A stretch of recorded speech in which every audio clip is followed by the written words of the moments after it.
Hello, everyone. Thanks for joining us today. My name is Lindsay Lucarelli from Marmin Utility. I'll be your host for today's webinar titled Impact Alert Intelligent Circuit Monitoring. Hendrix Impact Alert, powered by automation, enhances grid resiliency with real-time impact detection. This webinar will address how this advanced monitoring system detects and alerts utilities to disturbances such as vehicle collisions, extreme weather, and falling debris. For today's format, we'll begin with a 45-minute PowerPoint presentation, and we'll follow that with a Q&A session. During the presentation, please use the Q&A tab, not the chat feature, to submit your questions. If the Q&A option is not visible at the bottom of your screen in the black bar, you may have to click the three dots icon on the bottom right. That's labeled More. Q&A option will be accessible there. Also, there will be a brief survey that pops up in your browser when you exit the webinar, and we greatly appreciate your response. Now I'd like to introduce you to today's presenter, Jason Smolko. Jason has a diverse technical background spanning 20 years that includes leadership roles in engineering, sales, and product management. He began his career in the electric utility industry in 2009 when he took on the role of national sales manager at Union Metal Corporation. He joined Marmin Utility in 2012 as a regional sales manager for the aerial cable systems business unit and transitioned into his current role as a product manager in 2023. Jason holds a BS in architecture and a Bachelor of Architecture from Kent State University. I'll turn things over to you now, Jason. Welcome. Thank you, Lindsay, and welcome everyone to the Impact Alert webinar. I'm really excited that you're all here today because I'm really excited to share this product with you. I'm going to start with just a little bit of background with Hendrix for anyone who's not familiar with us. But we've been around for 75 years now. It's actually our 75th anniversary this year, 2026. So started in 1951 with Bill Hendrix starting the company. And we've been the innovator, inventor, and leader in spacer cable systems during this entire time. Our products have continually proven themselves in the toughest conditions all over the world. We're currently in all 50 states and over 75 countries worldwide has spacer cable systems right now. Our commitment to overhead reliability is second to none, and that's why we're still enhancing this 75 years later. So again, we're really happy that you're here. And there's not a lot of, spacer cable has been around for 75 years, and while there's been improvements along that entire time, I think this is one of the bigger ones that we've had during this time frame, and that's why I'm so excited to share it with you today. And a lot of people have been asking for this type of product for a long time. The really amazing thing about Hendrix spacer cable is that it has really near underground reliability from an overhead system. It can take phase-to-phase contact, phase-to-ground contact, tree contacts, all sorts, and it stays energized. One potential downside is things can hit the line and you might not know about it. A tree could be touching the line, and again, because there's no outage, you're not aware of it. So how can you help monitor that situation and be aware if an event happens on the line? And our new Impact Alert, which was launched last year, can now help utilities solve that issue and actually even help determine by looking at our dashboard what the potential problem is. Is the line on the ground? Is there a tree on the line? And we'll get into that little bit later, but our dashboard is really user friendly and can help utilities determine that. This has been in R&D for quite a while, so we spent a lot of time on this, and again, we're really excited that it's finally here. We really designed this with utilities in mind. Again, the user-friendly dashboard has had many iterations to make sure that it is simple to read and train anyone on. We have many customizable sensor thresholds. I will put an asterisk there. While they are customizable, we have default thresholds that we've sent. Again, with the long R&D time that we've spent, we've determined what the best thresholds are. Although, again, if there's something for your specific project, we could take a look at that and modify if needed. But in most cases, we would recommend not doing that. Um, it has incredible GPS within 15 feet. So again, if you get an alert, you are going to know right away and where it's located. Has temperature ranges from -40 to 220. So again, you're going to be able to tell there's going to be no problem with it working. It's certified to work with both AT&T and Verizon networks. So again, it's a cellular type communication system and has FR and UV rated enclosures. So again, it's gonna last a long time out on the line. Provides real reliability data in real time. You get alerts from either you can get email alerts, text alerts, both.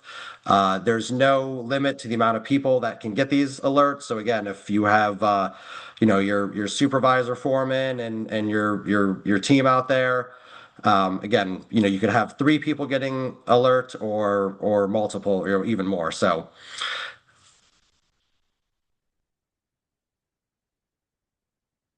what is it really doing here? So here's a good picture for the first time here. So this is sitting on the messenger wire. For anyone not as familiar, I think most people would be familiar with spacer cable, but basically it's a compact system with messenger supported with the covered conductor in a triangle configuration. So this is sitting on the top messenger with a hotline clamp, very easy to install. Again, it's basically, put it up there in the middle of the span, clamp it in tight, and you're basically done with the installation.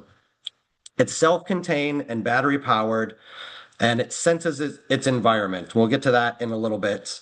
And it independently evaluates what it senses. So once it's installed, we basically sense it, and it understands where its location is and senses its environment and defaults to that area. So it knows that's where it's starting its situation.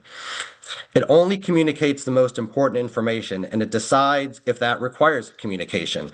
Again, this is based on the thresholds that we sent. There's a tilt activator and a line sensor. So if something hits the messenger and changes the angle, it will give you an alert. But again, it's based on a particular line angle. We obviously don't want a bird to land on the line and take off and just have the smallest vibration and get an alert. That's obviously not going to cause anything. However, a large tree or limb falling on it that is going to shake it and drastically change that, it will understand that and let you know. It also includes temperature, accelerometers, and EFM sensors. And again, it's customizable for your unique needs if you need that. It's a very compact design, only about 6 inches by 3 inches. So again, it's only about 2 pounds. So again, very lightweight and sits on there. Determines the vibration, tilt, impact, and EMF on and off. Some of the best benefits, downline detection. Again, you're going to get an immediate alert if something happens. This can help you with improving safety and SAIDI scores and looking at your reliability. A lot of people that use Hendrix spacer cable, some of the first projects that they look at is their worst circuits. So again, when you're looking at SAIDI and safety scores, you probably have just a handful of circuits that are causing you problems all the time. And by converting those circuits to Hendrix spacer cable circuits, you can see a dramatic improvement in your SAIDI and safety scores. Gives you real-time reliability data. EMF outage detection. So again, if the line goes down, and we actually have an example later on coming up where a bare wire actually went down that was connected to a spacer cable line, and that was one of the reasons we were able to determine that was down because of the EMF. The spacer cable line did not go out, but a bare wire line feeding it did, and that EMF helped detect that.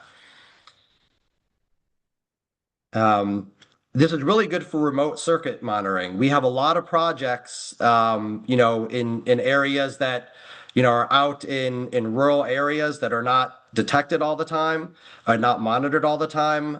We've had a lot of stories over the years where a remote line had a tree on it for weeks and months in some cases, where no one knew that. No one had their power go out. Obviously, if there was a house there that lost their power, they would definitely call if the utility hadn't figured that out yet. We've had a lot of cases where that tree has been aligned for months and spacer cable, did what it's supposed to do and stayed energized and no one had it. But obviously you don't want a tree on that line, for long periods of time. So this would help determine that there was something on there. So it's really good for remote circuit monitoring. It gives you actionable insights. And again, once we get to the dashboard, that'll be a little bit more apparent on reading the dash and saying, uh, what in kind of assessing the situation. Do I think that something hit the line and bounced off and everything's okay? Do I think that there could be wire on the ground? Do I think there's a tree on the line? And by using the dashboard, you'll be able to help determine that. Also, in a storm, emergency type scenario, this would give you the ability to help prioritize. Because again, if you got an alert knowing that something was there, um, but you still had the line was still energized, you would know that you would want to obviously go look at that at some point. But obviously, the goal in a storm scenario where there's other power outages, you want to get those people back up and running and electricity first. So this would tell you that you would need to check that Hendrix circuit, but not necessarily maybe it's the first thing that you need to do. So again, it can help you prioritize in those type of situations. And again, just give you really infrastructure awareness of what's happening on your system. I mentioned earlier, again, very easy to install. Hotline clamp that goes right to the messenger. So again, it's a quick installation. There's no subscription required. I mentioned that the communication is based on cell services, cellular networks, and everything is included with that. So again, this is buy it once, set it up, and any type of support and communication is included through the life of the product. It's a plug and play, no additional software. It's a cloud-based, in the US as well, system, so you don't need to worry about cybersecurity type scenarios, and being completely integrated there. So again, we've done that on purpose to avoid any cybersecurity risks and just use a cloud-based system. It is battery operated, and it does have a 5-year minimum life expectation out of that. And one thing that's really important to consider with the product is, we have them ready to go right now with no battery. Obviously, we don't want that battery to start the life right now. So, when a utility would order this, we would want to know an installation plan, because the last thing we want to happen is the last thing we do before we ship them out is install the battery, and then you get them. We don't want them to sit in the warehouse for 3, 4, 6 months, and then you're losing some of the 5-year battery life on that. So we feel it's very important to work with the utility on an installation date to make sure you maximize the 5 years with the ImpactAlert. Should have probably mentioned this earlier, but this is good for use on new and existing spacer cable circuits. Again, obviously very easy to retrofit anything. So if you have a system that's 1 year old, a system that you're about to put up, or a system that's 30 years old, you can use the ImpactAlerts immediately on any new or existing circuit. We recommend that the unit be placed in the middle of the span, and we recommend every 2 to 3 spans. Now, this could, different on your or differentiate depending on every span length that you have, how long those span lengths are, and maybe even the situation. Does this area have more trees on this line than that area? Again, maybe you could play with that amount, but recommend every 2 to 3 spans. In our R&D, we used an alert every span to see how it reacted, and I'll share some of those examples coming up. We have evidence where we did get hits on units that were 5, 6 spans away from the impact. So it wasn't the impact data that it recorded was not as great as obviously the span where it happened. But we feel confident that, within 3 spans, it's going to detect anything that could fall. And as excited as I am about the ability to, monitor your line and, help determine if something happens, I think really the more exciting part to me is determining the ROI of your spacer cable projects. We understand that spacer cable is an investment. It's a little bit more expensive than bare wire and or tree wire. And again, typically we're using this for reliability. So you have a circuit that's performing poorly, replace it with spacer cable, and you have 2 or 3 years of data with spacer cable, and there's been no outages, which is what we expect. But there really hasn't been a good way to determine, were there less storms that year? You may have record going back of, 3 or 4 years before spacer cable was installed, and this line was averaging 2 to 3 outages a year. And all of a sudden you put up spacer cable and it goes to zero. Again, was it a slow storm season? Did nothing happen? Was it in the tree trim cycle? We don't know, but I think history would show that this probably would have continued to have outages. But now that we have this impact alert, we can help determine the ROI of it. Imagine again, you'd be able to say that we had 3 impacts this year that would have resulted in 3 outages, and average outage was X amount of dollars.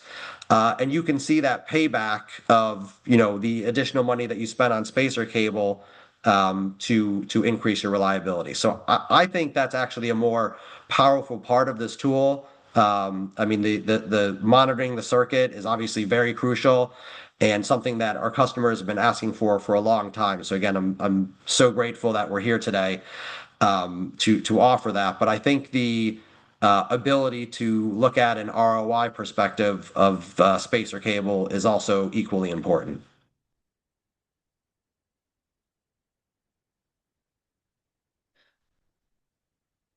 Um, so I want to talk about some of the capabilities and the ranges and default alerts that we have it set up at. So again, I mentioned the temperature at -40 to 220. We basically set it between 0 and 130. Again, that could change if you needed to. Um, but that's where we have it. Obviously, most cases are probably going to fall into that range in the course of a year or so. But again, we could adjust that if someone needs it. Impact, this is obviously the most critical one, and this is the G-force of something hitting it. Again, I mentioned earlier, we want to make sure that, a small bird or a tree branch that, basically just, bops the line for a second, that wouldn't have caused anything, does not get an alert. So again, we've, based on our R&D, we've determined anything above 6 Gs is a noteworthy impact that would have, caused an outage or some type of difficulty with the line. So this is the line tilt, which is the angle of the line. So again, above 10 degrees. So again, obviously it's going to fluctuate during the day and change by a degree or two, as it heats and cools during, summer and winter. So obviously we don't want that to trigger anything. So again, something that changes it by more than 10 degrees, clearly something unusual happened to the line. So that's what we determine that at. And EMF as well, it goes from 0 to 12,000 millivolts. Basically, we just set it so if it goes below 50, which basically means the line has become de-energized to give you an alert. So in the way that this works is once you set it up and install it on the line, we basically calibrate it. Again, it senses its environment, it knows what the tilt and the impact and temperature it is, and then it starts taking readings every 12 hours. So it has a baseline that will be shown in the dashboard, so you could look at it at any point and even just see what that line is doing out there. Um, and so again, once it's calibrated, and you calibrate it remotely, so again, once it's up there, you can go online, enter into the portal, calibrate it, and do that. And so you'll have a history of what's going on with that line. And so basically, in between those 12 hours, it's basically in a sleep mode. And unless, an event happens that would trigger anything, it wakes up. And once it wakes up, you only get one alert when it happens, but it takes periodic readings every minute after until it kind of settles back down into a position where there's little or no movement again. So you'll be able to tell what's happening and see the aftermath of what happened on that line.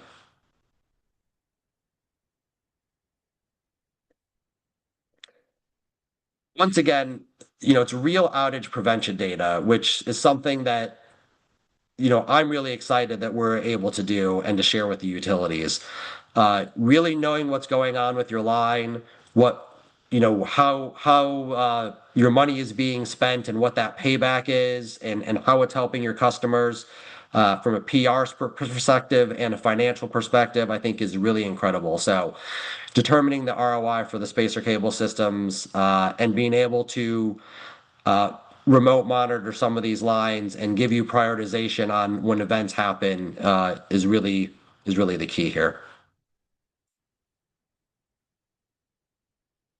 Now I'm going to share some of the events that we've captured during our R&D for here, and there's some really uh, incredible things that we captured that I'm excited to share with you. Here's the first one, and you'll notice a lot of these pictures are snow covered. For anyone that's not familiar, Hendrix is located the factory is located in New Hampshire. So we have some pretty harsh winters up there with a lot of snow. Here's a situation where a car, lost control and fell off the road and hit this line. You can see the pole broke here, bracket sheared off the pole as well. And, the first thing I want to know is there was no outage here. Everything stayed intact. So, again, obviously this was an accident. So I think there would be a fairly quick ability to understand that something happened on this line. But again, there was no outage. So, when this happened, we had real data in real time that something hit this pole and this line. So this is a snapshot of the dashboard on the right here, and you can see the top area is multiple sensors. So we had a sensor uh, on every single span here, and you can see I'm going to tune in. This is the G-force. This is the impact. This column here. And you can tell the impact where this pole is really between these two areas here. You can see the G-force is the strongest. That is where that car hit the pole, had the most impact on that area. And then as you travel farther down, you can see the G-force kind of decreases and everything. So same thing with the line angle. The line angle change is more prominent here, and then it decreases as it goes down. So again, you know exactly where this happened and what pole you need to get to. And then if you narrow it down, so the screenshot here is just for the one sensor. And again, you can see these all have their own separate MAC IDs, so you can know where they're located. So here's the single sensor here. And I want to start off by recalling that, again, it takes periodic readings every 12 hours. So I think in this case, I was actually doing an hour in our R&D, but again, we set it at 12 hours. So you can see, at 12:07 here, here's the temperature, here's the line angle. All these are consistent across the board. And then all of a sudden, there's a significant impact where the G-force measured at 11.5. The line angle changed from 1.2 degrees to 128.4 degrees. You can see the EMF changed as well, the vibration factor here. So again, right away you can see that an event happened here. And what's really unique on this situation, and again, reading the dashboard, you can tell this is something that you probably need to address immediately. Something is there. Because as it settled down, um, it changed to this line angle of 61 and then 60.3, 60.4. So this is kind of this new calibrated area, which is significantly different than the previous periodic readings at 1.2 degrees. So basically, by reading this, we can tell that the line had a permanent deformation where it was basically, 1 degree or so. Now it's sitting at 60, and that seems to be the new normal for this line. That says something is on that line, something is on possibly on the ground. Obviously, there's a major change in what's happened, and that we should, that we, really is probably a priority that we need to go out and investigate. So, and again, this line never lost power. So that's one way to help determine, the priority of what could have happened here. This is just a graph of that as well. And again, you can see data going back months here. So this was in January, I think that this happened, maybe in November. Anyway, so the blue is representing the tilts, and then the red is the EMF here in this graph. So you can see got months of data where this line is, relatively the same line angle here. So again, that makes sense. It should be, about 1 degree, 2 degrees, whatever. Obviously, as it heats and cools up, that could change with the sag slightly.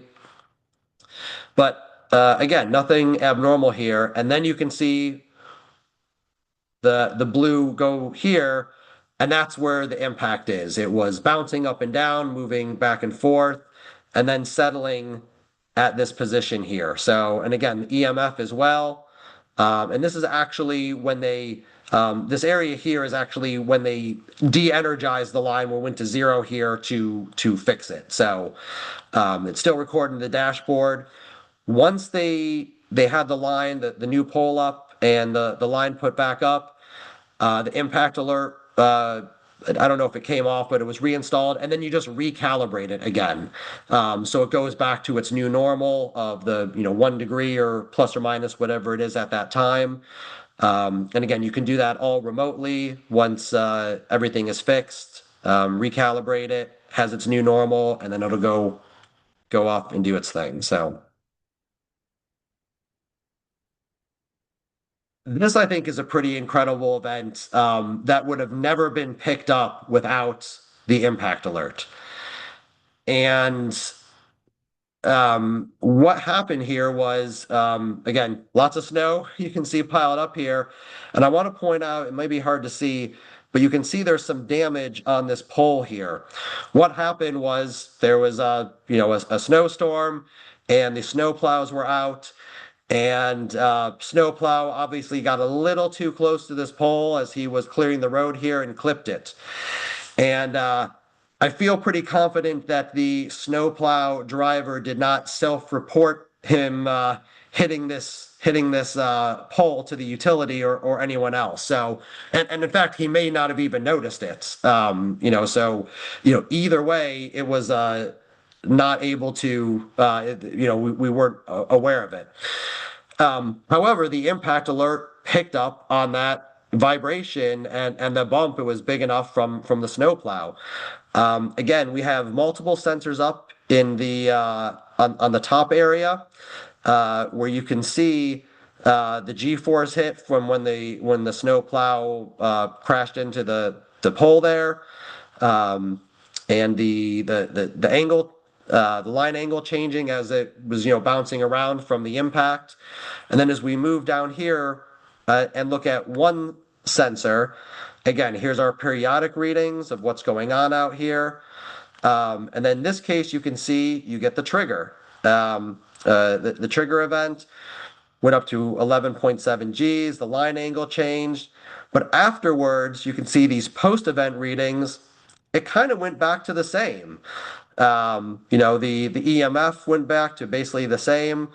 Obviously, the line angle changed slightly. Here it says 0.7, but 1.4, but basically no real change.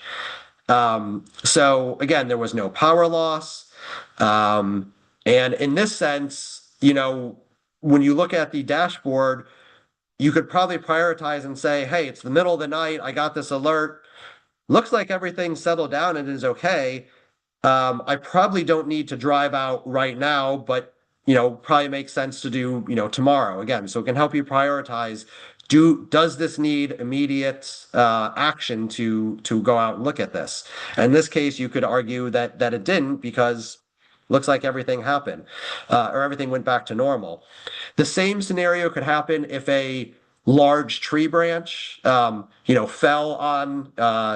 on the spacer cable line and hit the messenger and bounced off. You would get a similar type of reaction and dashboard configuration where you would see an impact, but your post-event data would probably match the original one beforehand. So again, you could determine it's not an emergency, but go out there and you probably find a big branch underneath that area and could conclude that fell, hit the line, it bounced out. But you also know you avoided an outage from that, and everything on your line is okay. So again, really incredible what was able to pick up here.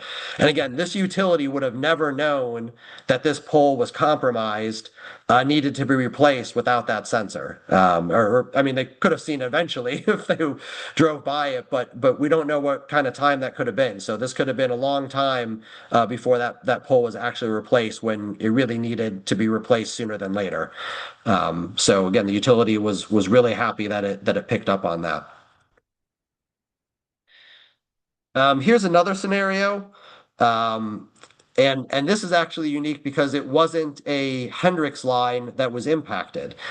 This is an area, a bare wire that transitioned into a spacer cable line. The spacer cable line did not get hit, but the bare wire line did.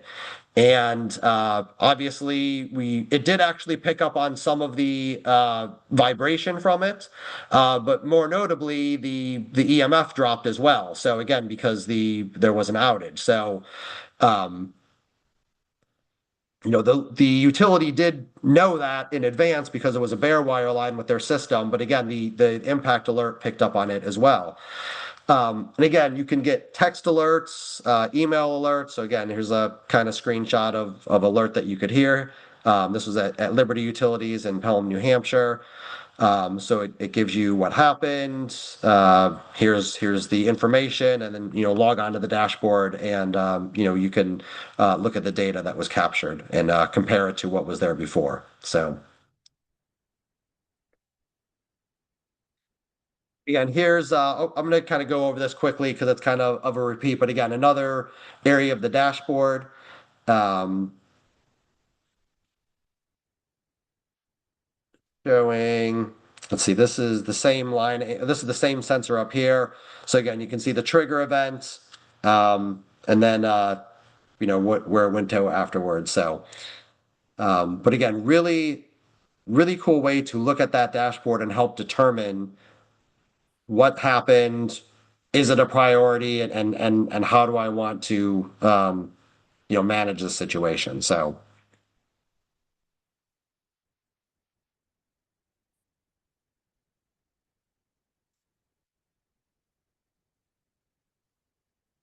and Lindsay, I will turn it back over to you. That concludes the PowerPoint presentation of this, and happy to get into some Q&A, but I'll turn it to Lindsay in the meantime. Great. Thank you, Jason, for that awesome presentation. Before we get to questions, I want to let you all know that you can request a certificate of participation for today's webinar by emailing our Regional VP of Sales, Kristen Vanderwall, at kvanderwall@marmonutility.com. And I'll be sure to put that right in our group chat from this webinar. She will also be emailing a link to each of you with a recording of today's presentation. and you are welcome to reply to that email and again, request your certificate of participation. Now we will get to some questions. I'm going to refer to Mike Lemlin, who may want to speak about networks. Mike, do you want to take on the question about both AT&T and Verizon networks? Sure. So the So what question is you said it works on both AT&T and Verizon networks. Do you have to determine which network up front, or do all units work on both? So I'll refer to Mike. currently we prefer to get a GPS location where the sensors are going to be applied, where the circuit location is, and we will look at the best provider that's available in that area. So we can do either one. It's flexible, and we can determine that and make the change prior to shipment. Great. Jason, do you want to add to that at all? It's okay. No, I think Mike did that, but yeah, like I said, the more information we obviously want to partner with the utilities to do this to make sure that they get the maximum value out of this product. And so, we have access to coverage maps for Verizon and AT&T. A lot of them are pretty similar, so it really will not matter. In some cases, it does though. So again, the more information we have up front, the better we can determine and make sure that this does exactly, maximizes the usage. So Great. Well, we have a question from Michael Moody. Great name, Michael, by the way. What is the spacing that is recommended? Mike Lemlin might want to take that one on. Sure. So Jason mentioned every 2 to 3 spans is what we recommend.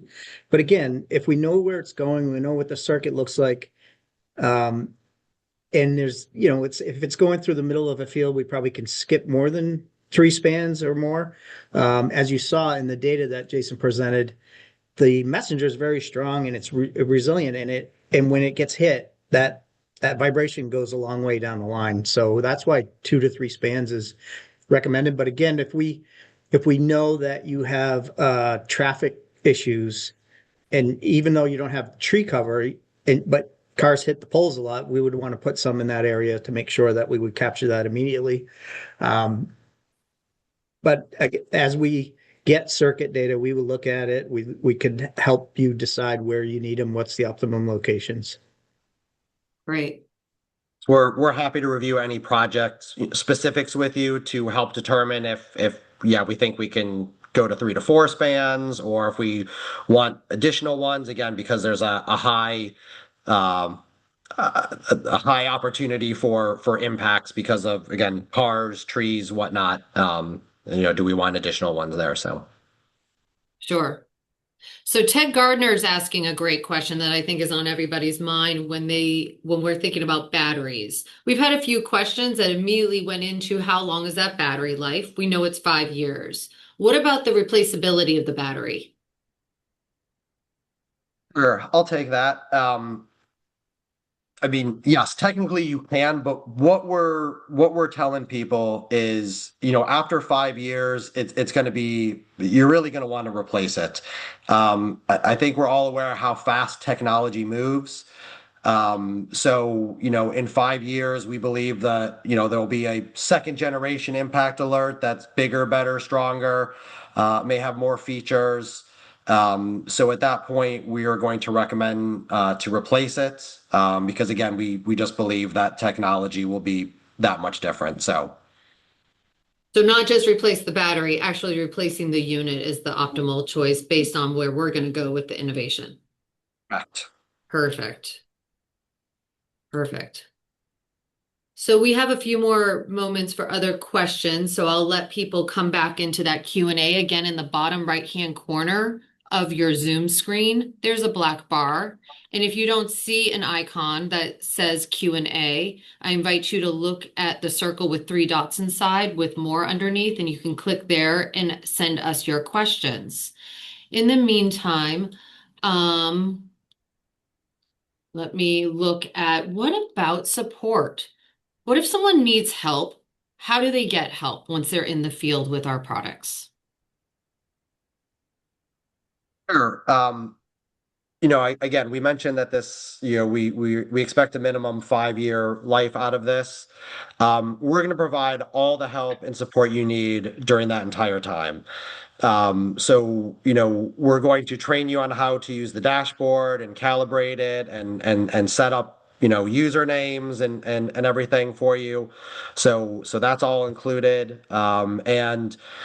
Say 2, 3 years down the road, you have personnel changes or you want some additional training or whatever the case might be, um, and need additional technical support to look at something, all you're going to need to do is reach back out to Marmon Utility, and we're going to be there to help you that time. So again, this includes the entire life of the product, at any point for any technical assistance.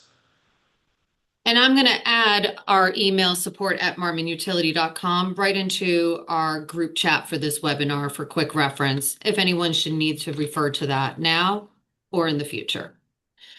And what's great about Impact Alert is that it's a singular item that works independently with our ACS system.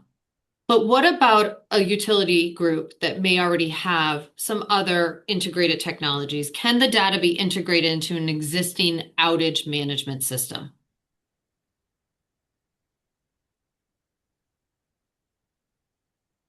Do you want me to take that one, Jason? Do you want to take that, Mike? Sure. So yes, and we are currently working with a utility where we're going to do just that. The system is an open API, so the most efficient way to do it is for you to pull the data from the cloud and put it in your system. We have our partner Automation. They have a great technical team on the IT side of the business and how to do this integration. And we're going to work through that with a utility that we're working with now. So we'll have that in place.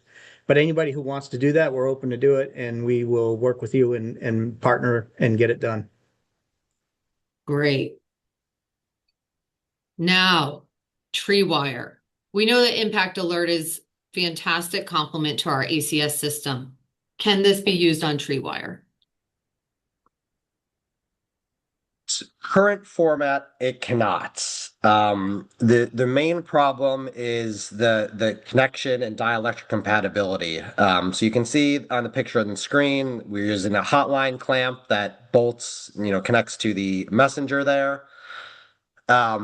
If you were to do that on a tree wire system, you would, obviously just that connection point would probably damage the conductor where it's touching it there, but you also have a dielectric compatibility issue where over time it's going to break down that conductor, or the covering of that conductor, which is going to eventually result in a failure at some point. So in its current form, it does not. We are looking at opportunities to potentially use some type of clamp that could work with tree wire, but at this time that is not an option. So it's meant just for spacer cable at the moment. Wonderful. So we've been able to cover the majority of the questions that have been posed our way from this webinar, and I appreciate everyone's time, both on the panel as well as the attendees. If you have any further questions, again, you can email us at support@marmonutility.com.